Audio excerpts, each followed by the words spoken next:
రాష్ట్రపతి భవన్లో పద్మ అవార్డుల ప్రదానోత్సవం ఘనంగా జరిగింది. పద్మ అవార్డులను రాష్ట్రపతి ద్రౌపది ముర్ము ప్రదానం చేశారు. మొత్తం 132 పద్మ పురస్కారాలను ప్రకటించగా అందులో 5 పద్మ విభూషణ్, 17 పద్మభూషణ్, 110 పద్మశ్రీ పురస్కారాలు ఉన్నాయి.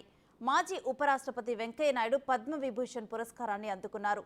సినీ నటుడు మిథున్ చక్రవర్తి, ప్రముఖ గాయని ఉషా ఉదూపు పద్మభూషణ్ పురస్కారాన్ని అందుకున్నారు. ఈ అవార్డుల ప్రదానోత్సవానికి ఉపరాష్ట్రపతి జగదీప్ ధన్కడ్, ప్రధాని నరేంద్ర మోడీ, కేంద్ర హోంమంత్రి అమిత్ షా హాజరయ్యారు.